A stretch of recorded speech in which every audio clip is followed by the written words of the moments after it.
Voltamos com a notícia de frente. Olha, agora a gente vai acompanhar um trecho da entrevista concedida pela secretária interina de Saúde de Cuiabá, Uzenira Félix, ao Jornal do Meio-Dia de ontem.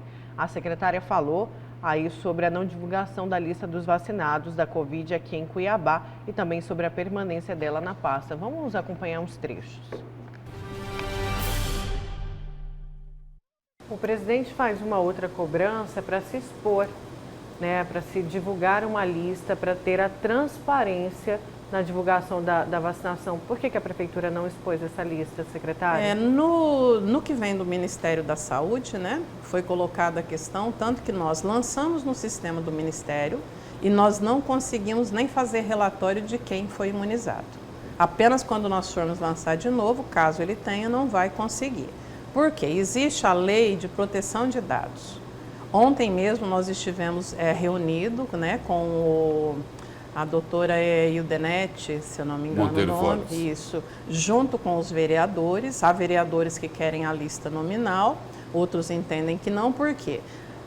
O Ministério considera que o fato de você receber a vacina é um dado pessoal seu, que você tem direito de divulgar ou não se você tomou a vacina. Então, inclusive, na documentação que a gente recebe, ele já avisa que não será fornecido listas de quem vacinou em respeito à lei de proteção. Pode divulgar o número de pessoas e até as unidades, onde esses trabalhadores atuam. Se quiser, inclusive, nós estamos estratificando quantos enfermeiros, quantos médicos, quantos recepcionistas, nós já estamos trabalhando nisso, né? Para colocar, para disponibilizar. E eu fiz uma consulta à Procuradoria-Geral do município. Vou pedir um horário, inclusive, também no Tribunal de Contas, para estar conversando com a equipe técnica, justamente para saber acerca disso. Eu tenho uma lei de acesso à informação, o Ministério nos recomendou, não é para divulgar, em função do direito, né, do sigilo eu tenho que trabalhar isso. A questão da efetivação como secretária de saúde é uma decisão do prefeito. Nós já estivemos conversando já sobre isso, mas ainda não houve uma decisão por parte do prefeito. Eu fui para a Secretaria de Saúde nesse momento, por questão de que eu estive na Secretaria de Gestão e precisava nesse momento a gente fazer uma organização nessa parte, justamente pela questão dessas dificuldades de compra. Como eu trabalho com as compras, né, do município, nós enfrentamos um problema muito grande que precisava ser organizado, negociado com as empresas, né? Quanto a quem vai assumir a pasta, realmente é uma decisão do prefeito. A gente está aí para colaborar. E essa entrevista foi até uma resposta àquela matéria que foi exibida também aqui no Notícia de Frente, uma cobrança do Sindicato dos Médicos, que é o Sindmed, né? Falando sobre a vacinação para toda a classe. E a secretária interina da Saúde, Uzenira Félix, né, ela respondeu muito bem, os questionamentos feitos aí pelo Sindicato dos Médicos. E na entrevista ela também revelou o seguinte: olha, tem um problema, o pessoal precisa entrar num acordo, né? O Sindicato dos Médicos pede para divulgar a lista e o Conselho Regional de Medicina falou: olha, não pode divulgar a lista. Pois é, eu queria entender. Tem uma questão aí, mas me parece que em relação à lei, a questão é legal, na lei lá de acesso à informação, né, para proteger a privacidade das pessoas. Mas espera aí, nós temos inúmeras denúncias de fura-fila, né? Isso, inclusive, foi dado até publicidade, exatamente é isso. Evitaria, sem dúvida alguma, a publicação de uma lista dos nomes de médicos, profissionais de saúde que já estão sendo vacinados. Seria uma ótima opção. Uma coisa é publicar a lista de vacinados, a outra é denunciar o fura-fila, porque o fura-fila, esse tem que ser denunciado. E eu quero fazer além disso, eu coloquei aqui que ela se posicionou muito bem em relação às cobranças do Sindicato dos Médicos. E a outra colocação que eu quero fazer tem a ver com a pergunta que a Nayara fez para ela sobre né, se ela será ou não efetivada lá na Secretaria de Saúde. A minha observação aqui é a seguinte, né? A secretária interina, Uzenira Félix, ela cuidou da Secretaria de Gestão durante um bom tempo na primeira administração de Emanuel Pinheiro, ela cuidou de toda a gestão da prefeitura. Não é isso? E aí o seguinte, aí a Nayara perguntou, e aí, a senhora continua lá, vai ser efetivado? Falou, olha, eu não posso dizer isso, na realidade eu acredito que precisaria de um pouco mais de tempo para dar uma organizada, principalmente nessa questão de compras. Ela falou que quer organizar, né? Mas a decisão é do prefeito Emanuel Pinheiro. E aí o que eu coloco aqui é o seguinte, não tenho procuração da secretária interina para dizer isso, né? Se ela cuidou da gestão de toda a prefeitura de Cuiabá, né? E na saúde, a gente ouve falar assim, falta dinheiro, mas falta muito mais gestão do que é dinheiro. Exatamente. Quer dizer, se o problema da saúde é gestão, será que essa daí, a secretária interina Ozenira Félix, não seria a melhor solução para o prefeito Emanuel Pinheiro, lá na Secretaria Municipal de Saúde, com mais um detalhe, Poderia, inclusive, diminuir o número de atritos nessa área extremamente sensível. Porque é o seguinte, um detalhe importante. Porque é o seguinte, lá no Estado está Gilberto Figueiredo, gestor, não é isso? Isso. Gerente, né? Aí aqui na Prefeitura de Cuiabá, tudo bem, lógico, isso daí é o seguinte, ninguém quer indicar ninguém para o prefeito Emanuel Pinheiro, né? Essa decisão é dele. Mas é o seguinte, se o problema da saúde é de gestão, porque é o seguinte, é de gestão, porque se não fosse problema de gestão, não faltava esparadrapo, né? Não faltava gaze, não faltava dipirona nas unidades de saúde. Nós já noticiamos isso centenas de vezes. Então, se o problema é gestão, fica aí. Na verdade, é o seguinte, se o problema é gestão, fica aí a sugestão. Sugestão. Porque a verdade é o seguinte, você não precisa ter um secretário ou uma secretária de saúde que saiba aplicar a injeção. A questão não é essa, né? Ele precisa ter exatamente expertise na área de gestão, porque o gestor, assim como ele é preparado para qualquer área, educação, saúde, segurança, seja o que for. Porque a gestão, tanto na iniciativa privada como na iniciativa pública, né? Na pública, funciona da mesma forma. A questão de administração, gestão significa esse é o segundo elogio que eu faço para secretários de saúde de Cuiabá. O primeiro foi para aquela secretária, não me lembro... Elizabeth, né? O primeiro foi para ela, para Elizabeth, que antecedeu o Ruarque Douglas Correia, lá da... E ela pediu para sair. Como foi o nome da operação do Ruarque Douglas Correia? Sangria. Operação Sangria, né? E agora sobre a secretária interina, Ozenira Félix. O Gilberto Figueiredo... Não sei se o que eu falei ajuda ou atrapalha, mas é nessa mulher que está a salvação desta pasta. E ela foi muito prudente, muito equilibrada na fala dela. Todos os escândalos que já teve. Ela foi muito prudente, muito equilibrada na fala dela, porque ela sabe, como gestora, que qualquer gestor, quando assume uma pasta nova, assume um novo desafio, ele tem uma coisa que é importantíssima, inclusive é a disciplina da área de gestão, que é a administração de conflitos, né? Gerenciamento de crises. São duas disciplinas da área de gestão específicas, né? Que você vai tratar disso nos primeiros 90 dias da sua pasta. Isso é fato, e ela disse exatamente isso. Ela sabe que existe esse período de... E mais um aspecto, no Jornal do Meio-Dia de ontem, no Jornal do Meio-Dia, antecedeu a entrevista dela algumas declarações do representante do Sindimed. Cobrou aqui, cobrou ali, cobrou de tudo quanto é lado. Era o seguinte, ela respondeu de forma tranquila, moderada, né? Entendeu? E aí é o seguinte, e é isso, por exemplo, é isso que precisa em relação aos profissionais da saúde. Claro. Entendeu? Porque é o seguinte, ninguém se esquece, né? Do que o ex-secretário Luiz Antônio Poços de Carvalho, ninguém se esquece da forma como, num determinado momento, ele se referiu aos profissionais da saúde, criando um atrito. Ou seja, o ideal aí é o seguinte, não é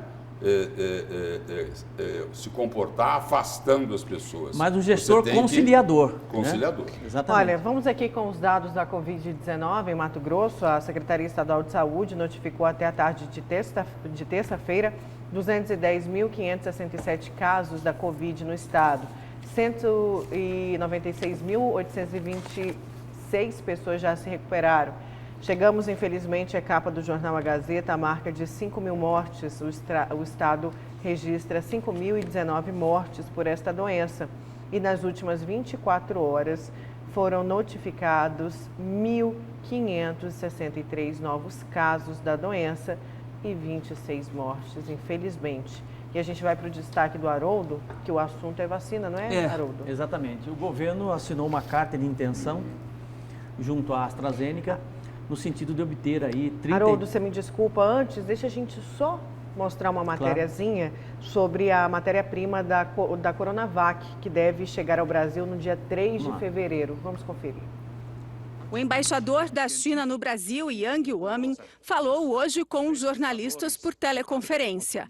Ele disse que o país asiático está trabalhando para agilizar a vacinação no Brasil e negou qualquer problema político com o governo brasileiro.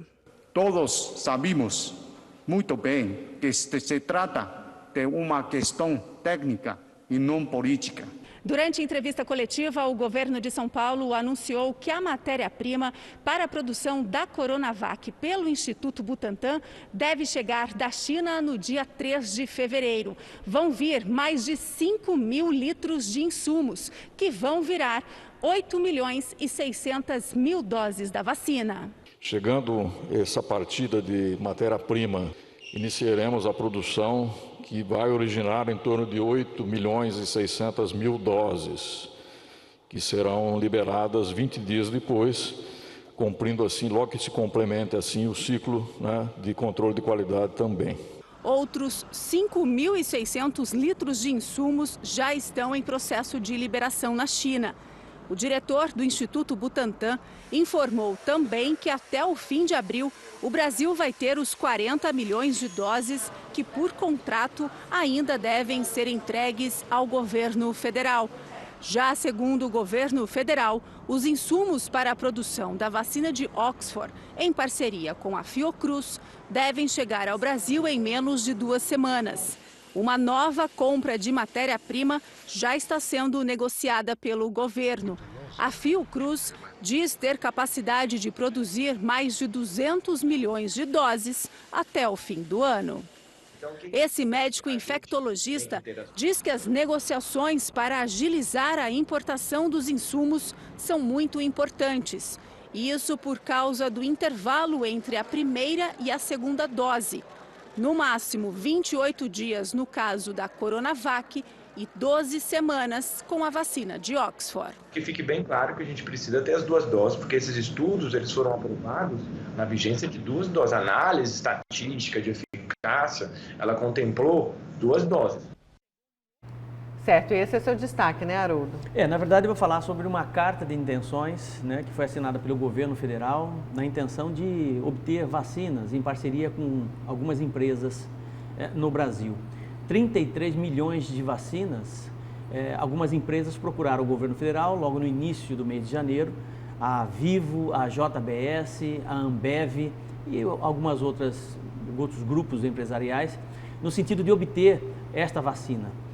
E o governo federal acabou assinando, junto com a AstraZeneca e os empresários, essa carta de intenções. O governo federal aprova essa intenção destas empresas terem essas vacinas aqui no Brasil com a seguinte condição: 16,5 milhões de vacinas seriam doadas para o SUS, né?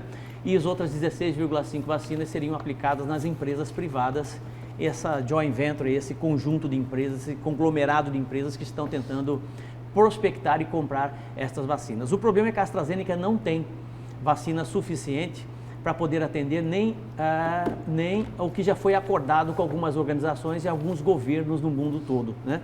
Mas o pedido está lá. Lembrando que a AstraZeneca tem um acordo com o Brasil de entregar 100 milhões de vacinas até o mês de junho deste ano. E essas 33 milhões de vacinas não estão dentro desse plano da AstraZeneca.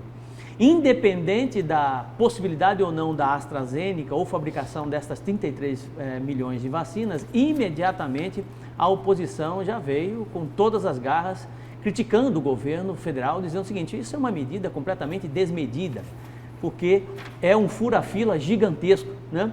Porque você vai acabar aí, a prioridade agora são idosos, são profissionais de saúde, não necessariamente funcionários de empresa.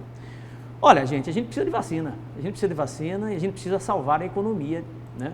A tentativa do governo federal é exatamente dar possibilidade para que a empresa possa vacinar os seus colaboradores, né? E eu acho que logo que as vacinas foram liberadas, né, pela Anvisa, imediatamente eu já disse, olha, muito rapidamente, antes mesmo desta reunião destas empresas com o governo federal, eu disse isso lá em dezembro, né, muito rapidamente o setor privado vai buscar também se mexer para poder conseguir vacina, vacinar colaboradores. Eu acho isso extremamente correto, eu não vejo problema nenhum nesse sentido. Até porque o Brasil precisa de vacina e quanto mais vacina, melhor. Nós não estamos falando de um país pequeno, não estamos falando de Israel, que tem 9 milhões de habitantes, estamos falando de um país que tem 208 milhões de habitantes e com uma condição terrível com relação às vacinas, um número ínfimo que não está conseguindo vacinar o grupo os profissionais de saúde no Brasil todo de forma plena, pelo menos por enquanto, apesar de ter expertise nessa logística de vacinação, reconhecida mundialmente, essa expertise, né? Então eu acho que o governo federal age de forma correta, né? Já assinando uma carta de intenção, atendendo o grupo empresarial, que é o grupo que mais sofre nesse país por conta da economia, que acabou prejudicando e fechando mais de 5 mil empresas nesse país, né? Blindar os seus colaboradores para que eles possam ficar, de certa forma, protegidos e blindar, consequentemente, a economia por conta exatamente de uma decisão assertiva por parte do governo federal, eu acho que é um caminho extremamente correto, considerando que ainda vai demorar, de certa forma, a vacinação plena no nosso país, que vai, sem dúvida alguma, acontecer durante o ano de 2021. Que venham as vacinas pelo meio privado, que venham as vacinas pelos acordos públicos, lembrando que são 33 milhões de vacinas gratuitas, grátis, zero custo para o governo federal. E as críticas que foram feitas pela oposição, por, acredito eu, deputados oportunistas, senadores oportunistas, é porque não tem mais o que fazer, aí começam a criar situações para tentar desconstruir o governo federal. Tem problema? Tem problema. Mas nesse sentido aqui, eu acho que o governo agiu de forma correta. Certo. E sobre vacina, sobre pandemia, né? Só registrar aqui que o Tribunal de Contas da União está vendo como ilegal, né, o uso de dinheiro do Sistema Único de Saúde para fornecer cloroquina. E aí ele deu 5 dias para o ministro da Saúde se explicar. Uma auditoria do Tribunal de Contas da União aponta que o fornecimento pelo Sistema Único de Saúde só poderia ser feito com a aprovação da Anvisa ou de autoridades sanitárias nacionais ou internacionais, o que não ocorreu. E é algo assim parecido, né, semelhante com o que declarou o presidente Jair Bolsonaro numa entrevista, né, numa manifestação dele ontem, né, aí já em relação, não à cloroquina, mas em relação à vacina. Olha, nós somos favoráveis à vacina desde que ela seja aprovada pela Agência Nacional de Vigilância Sanitária, a Anvisa. Certo, vamos para um breve intervalo. Deixa eu só colocar, gente, que eu não aguento, eu tenho que colocar essa participação dos nossos telespectadores, mesmo estourando rapidinho. Olha, muito bem, Lúcio, uma boa, se essa senhora se efetivar como secretária de saúde, é o Ari, do bairro Carumbé. Mas, gente, aqui, bom dia, bancada, seria muito importante divulgar a lista dos vacinados, para que a população fique sabendo quantas pessoas foram imunizadas, e isso traria mais tranquilidade para todos. O que deveria ser protegido são os nossos dados, que ficam guardados em bancos de dados de grandes empresas, exemplos, bancos, redes sociais, enfim. E tem aqui o nosso amigo lá de Barra do Bugres, mandando a fotinho da chuva também lá em Barra do Bugres, que amanheceu bem nublada, ó, com uma chuvinha, uma garoa caindo, tempinho parecido com o nosso aqui. Obrigada. A gente vai para o intervalo, na volta tem mais A Notícia de Frente.